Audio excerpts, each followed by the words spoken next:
Merci de votre constante fidélité au programme de la Radio Nationale du Mali. Il est 9 heures.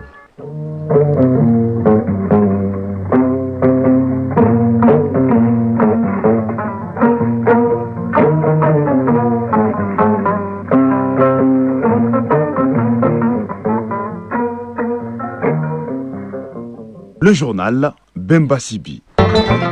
Mesdames et messieurs, bonjour et bienvenue aux informations. Tout de suite, les titres. Au sommaire de cette édition, l'appel du président du Conseil national de transition aux parlementaires africains a condamné le soutien des sponsors étatiques aux groupes terroristes qui sévissent au Sahel. C'était à la tribune de la 3e conférence des présidents des parlements africains qui se tient au Maroc.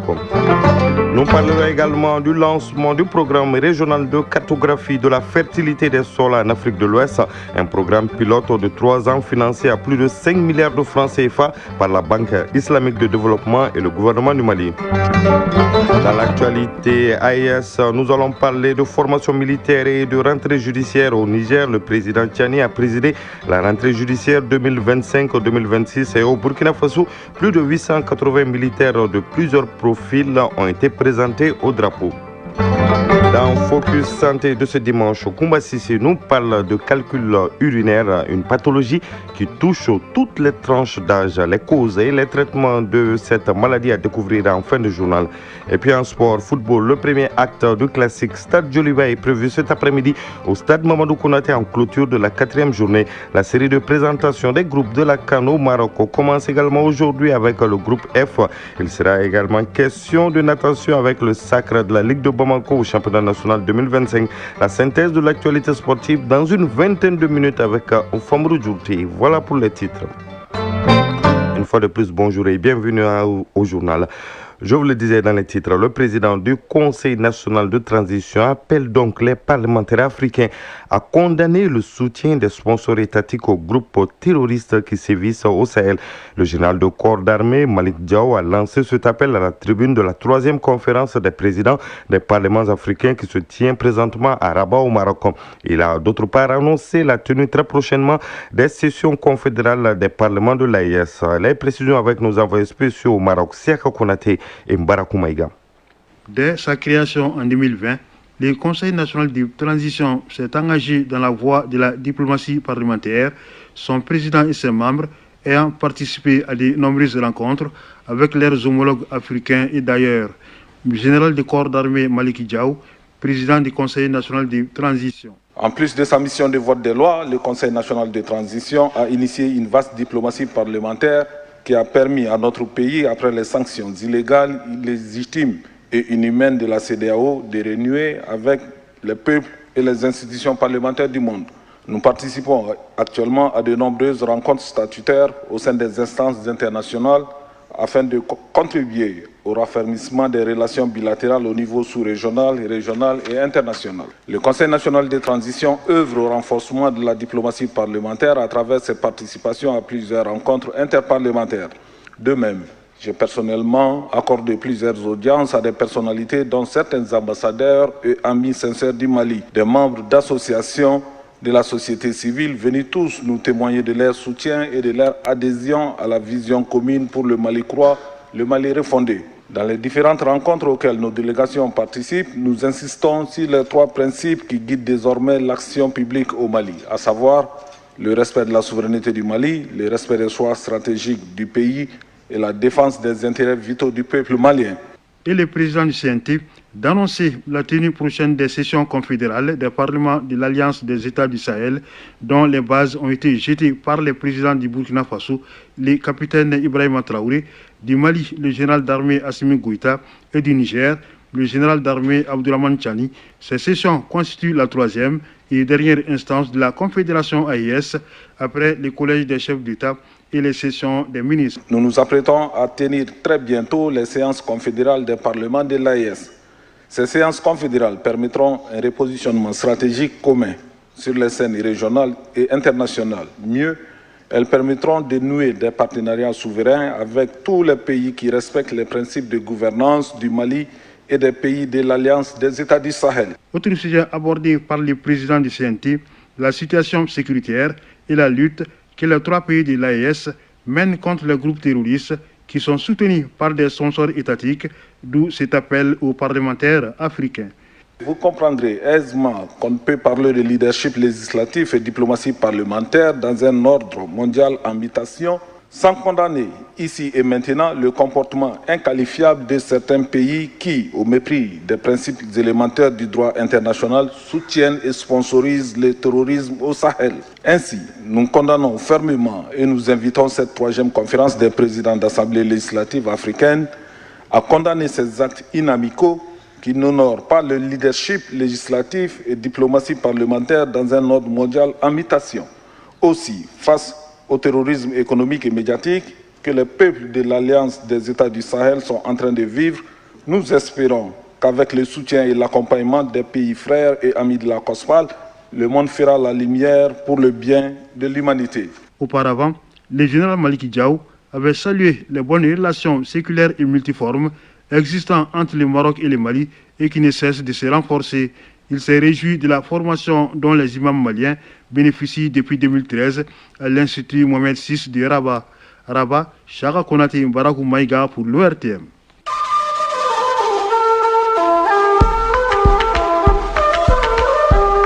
AES, actualité.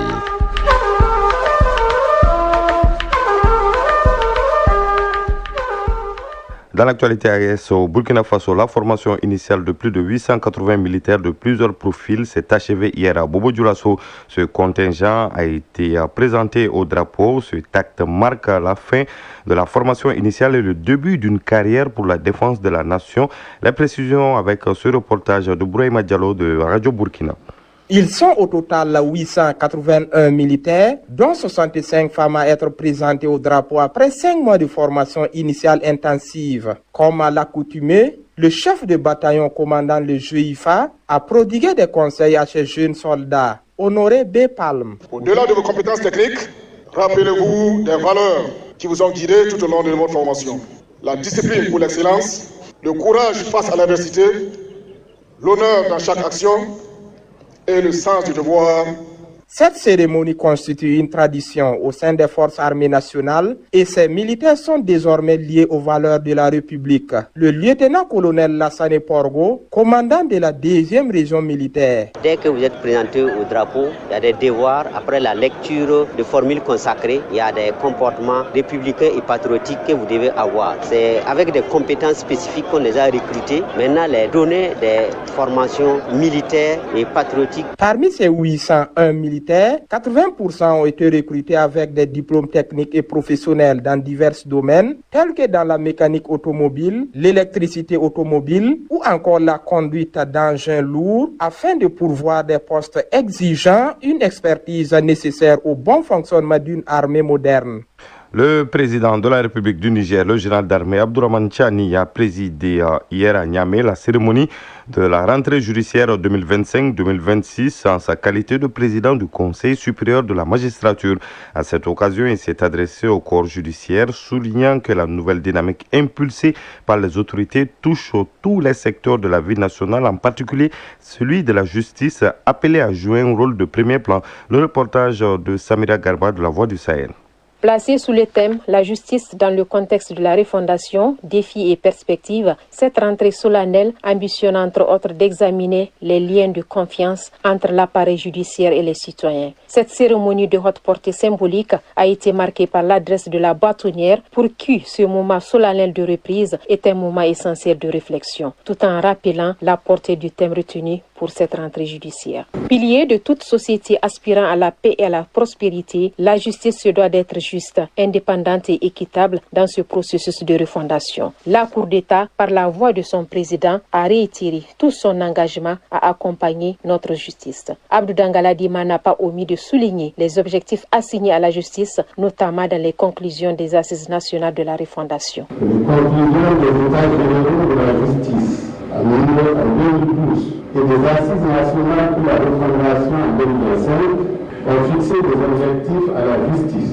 Il s'agit du renforcement des capacités de la justice, de l'amélioration de l'accès à la justice, du renforcement de la crédibilité de la justice, Le renforcement de la justice pénale dans la lutte contre la criminalité transnationale organisée.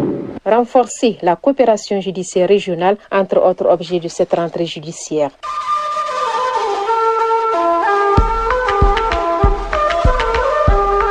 AES, actualité.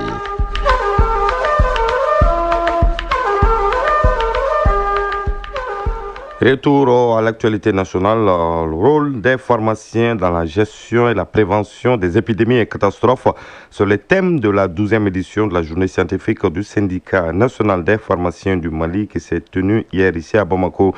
Il s'agit d'ouvrir la réflexion sur la problématique à travers des panels en vue de faire des propositions.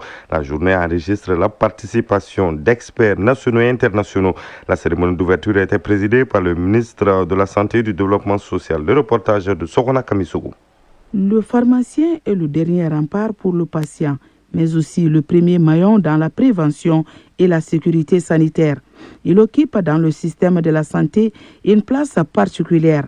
À travers cette 12e journée de communication scientifique du SINAPHARM, syndicat national des pharmaciens du Mali, les professionnels du domaine veulent mettre en exergue, à travers des communications, le rôle combien important des pharmaciens dans la gestion des crises sanitaires, d'où le choix du thème « Rôle des pharmaciens dans la gestion et la prévention des épidémies et catastrophes ».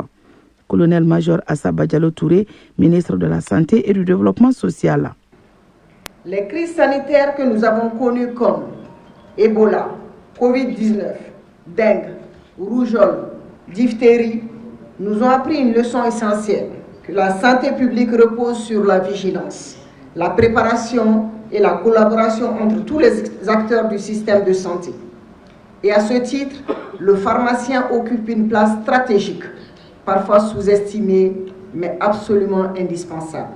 La journée scientifique constitue une opportunité de partage d'expériences et d'expertise pour les professionnels du domaine. Elle a été également mise à profit par SINAPHARM pour faire le bilan des réalisations tout en dégageant des perspectives. Dr Soulemoulaye Haïdara, secrétaire général du SINAPHARM. La participation active aux États généraux de la santé en fin 2024.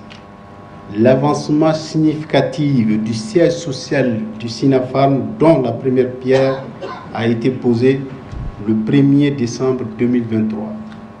Le don de médicaments au ministère de la Santé et du Développement social, don de médicaments pour l'ONASR dans le cadre de Novembre Bleu.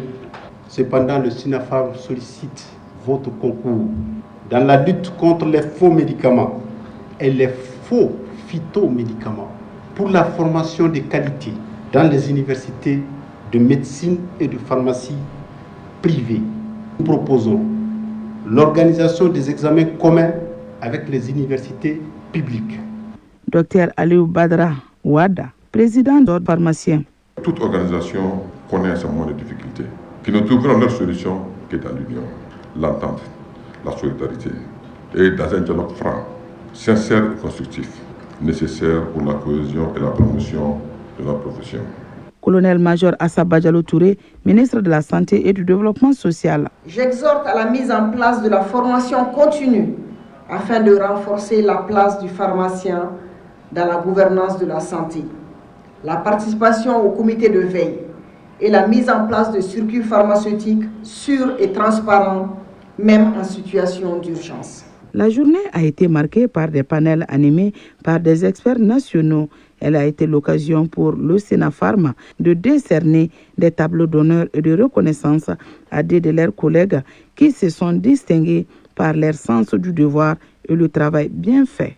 Je vous le disais dans les titres, le programme régional de cartographie de la fertilité des sols en Afrique de l'Ouest a été lancé à l'Institut d'économie rurale de Bamako. Ce programme a pour objectif de contribuer à l'amélioration de la productivité des cultures et le revenu des agriculteurs. Ce programme pilote de 3 ans est financé à plus de 5 milliards de francs CFA par la Banque islamique de développement et le gouvernement du Mali. Le reportage de Djemba Moussa Konati. Plus de 5 milliards de francs CFA, c'est le coût global du programme régional de cartographie de la fertilité des sols en Afrique de l'Ouest. Il est financé par la Banque islamique de développement avec une contribution de plus de 800 millions de francs CFA du gouvernement malien. Ce programme traduit la volonté des autorités de corriger les insuffisances de la première cartographie du Mali qui date de près de 40 ans. Dr Khalifa Traoré, directeur général de l'IER de Sotuba. Il y aura d'abord des phases de reconnaissance, on connaît les zones déjà. Il y aura sans doute des phases de transect, il y aura des fosses pédologiques qui seront ouvertes. Il y aura du renforcement des capacités du personnel technique du laboratoire pour qu'on puisse non seulement parler le même langage, mais également qu'on puisse appliquer la même méthodologie à travers les différentes zones agroécologiques. Parce que les différentes zones agroécologiques ont des caractéristiques physico-chimiques différentes. Ce programme prend en compte les zones agroécologiques, les types de sols et de cultures pour une productivité accrue et une gestion durable des sols du Mali. Dr Clément Ila, responsable des opérations pour le secteur agricole Mali-Sénégal à la BID. Les approbations du groupe de la Banque islamique de développement pour le Mali ont atteint un volume total de 1250 milliards de francs CFA. Le portefeuille actif de la Banque islamique de développement au Mali compte 15 projets, dont 5 projets d'agriculture. Amadou Cheikh Traoré, conseiller technique au ministère de l'Agriculture. En plus de la formation et du renforcement des capacités du personnel, il est également prévu le relèvement du niveau technique du laboratoire sol, eau, plantes de l'IER de Sotuba aux standards internationaux pouvant aboutir à sa certification et à la mise en place d'un système robuste de gestion de base de données. Le programme régional de cartographie de la fertilité des sols en Afrique de l'Ouest couvre 6 pays dont la Gambie, la Guinée, le Mali, le Niger, le Sénégal et la Sierra Leone. Il sera mis en œuvre pour une durée de 3 ans. Une Mali actualité, il est 9h passé de 16 minutes. À présent, l'actualité sportive de cette édition. Juste après ce jingle, apparemment il y a un petit souci technique du côté de la baie vitrée. Le colonel Abdoulaye Koulibaly est reconduit à la tête de la Ligue de handball du district de Bamako à la suite de l'Assemblée générale élective de l'instance.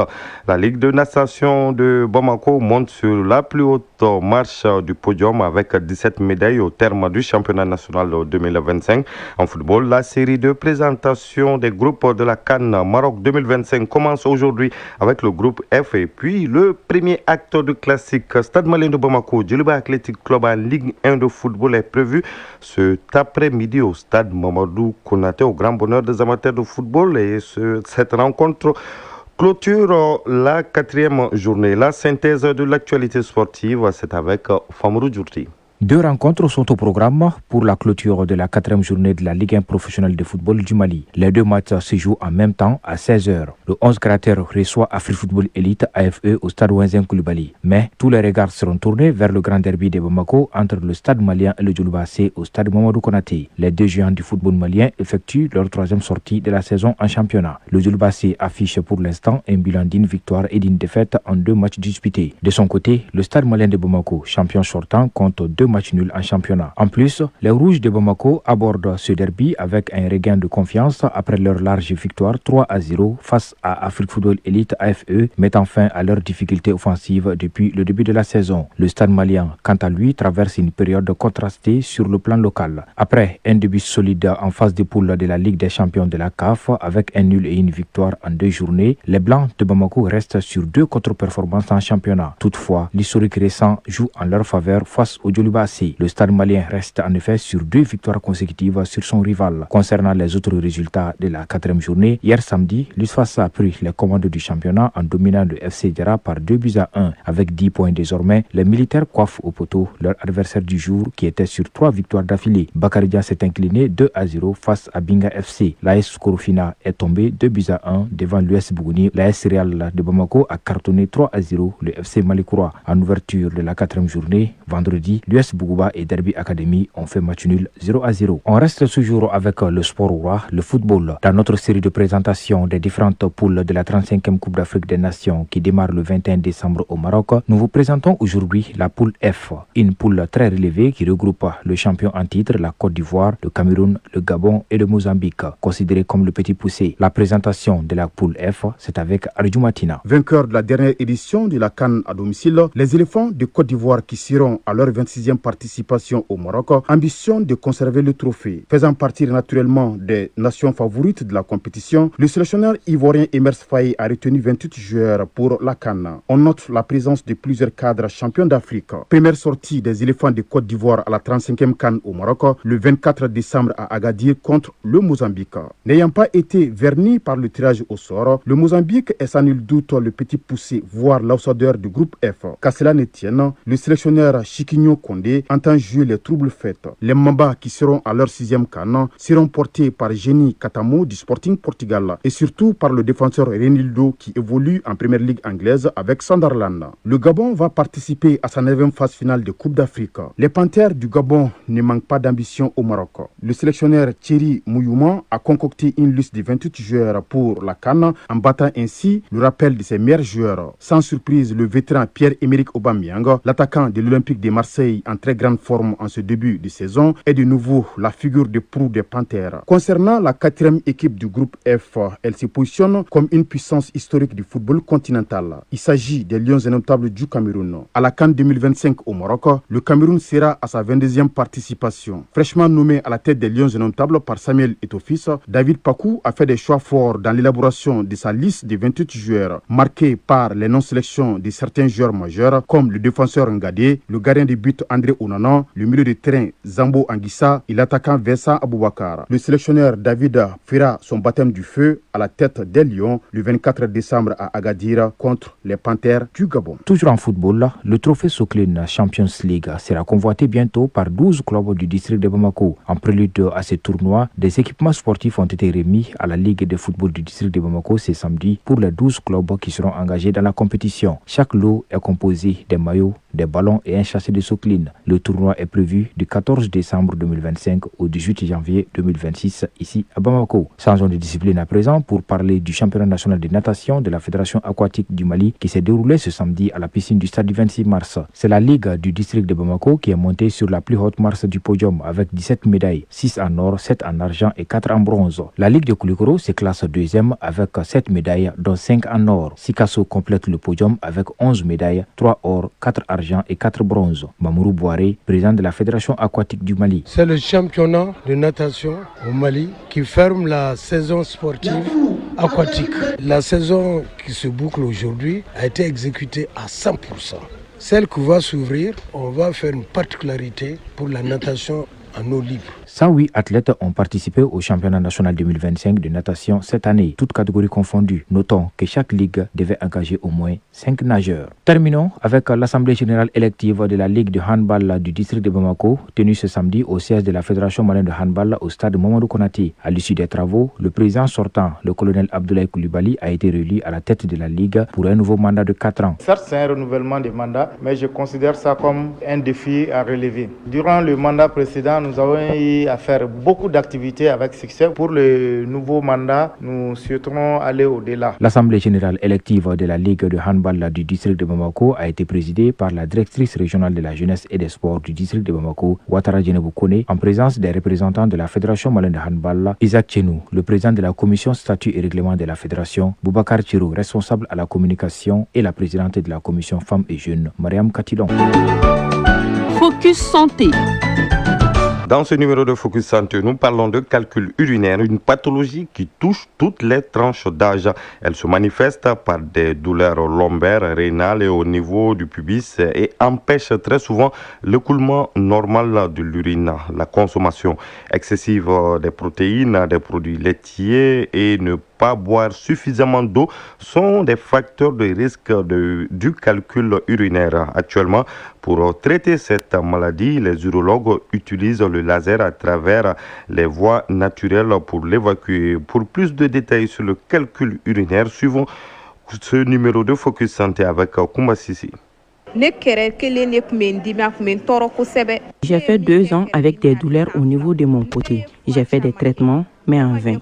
Finalement, j'ai été à l'hôpital et on m'a fait des examens médicaux et les docteurs m'ont dit que je souffre de calcul rénal. Comme Aminata Koulibaly, nombreux sont les patients qui souffrent de lithiase urinaire ou calcul urinaire.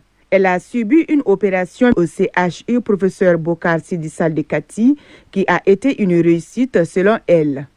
Aminata Koulibaly. Je me porte bien. Professeur Amadou Kassogué, urologue au CHU, professeur Bokar Sédissal de Kati.